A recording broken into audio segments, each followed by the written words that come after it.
动作呢是我们的一个斜位的点坐胯，点点点点。首先我们看看什么叫做点胯，朝下的点点点。你的胯骨呢，脚尖踮起，让胯骨提落提落，1、2、3、4。右边1、2、3、4。好，脚尖落地，踮脚，膝盖微弯。好，我们让你的胯骨朝上，抬起，放下，抬起，放下。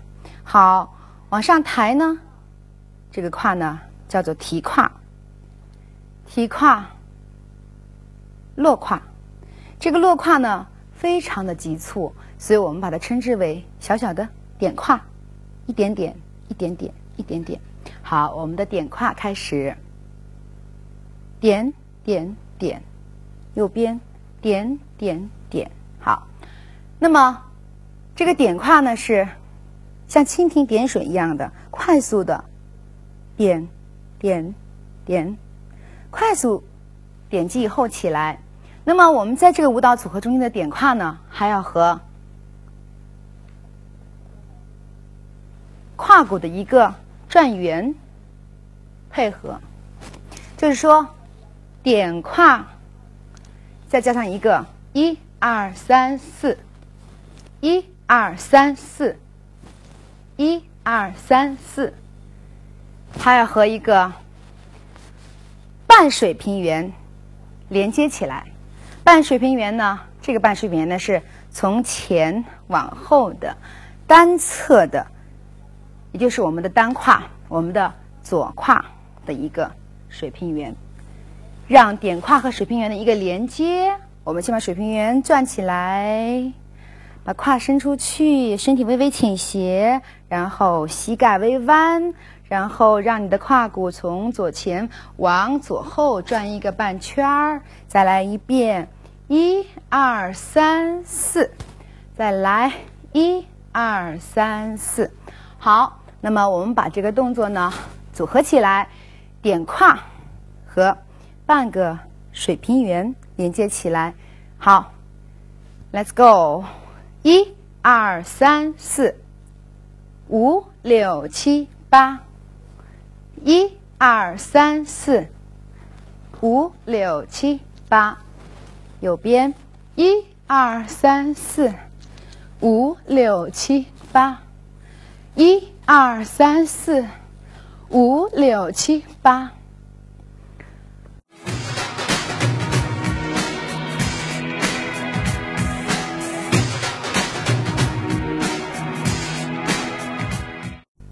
我们下面一个动作呢，是将刚才的这个点胯呢和水平圆胯再加上2个水平圆连接在一起组合成的动作。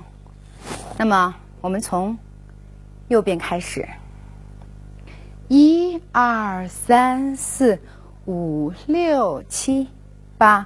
1、2、3、4、5、6、7、8。首先看我们的脚朝前行走一步，然后后退一步，行走一步，后退，落右脚，抬左脚，再来一个右脚左脚放。好，我们把它连一遍，右脚转胯回来，右脚转胯回来，1、2、3、4、5、6、7、8。1、2、3、4、5、6、7、8。2、2、3、4、5、6、7、8。刚才呢，这个水平圆胯呢，我们讲过，半个右胯的半边，再加上一个左胯的半边，各边各做2个。好，我们把水平圆胯的左右半边的转动和刚才的点胯加半水平圆的动作联合连接起来做一遍。好，从左边开始走，1、2、3、4、5、6。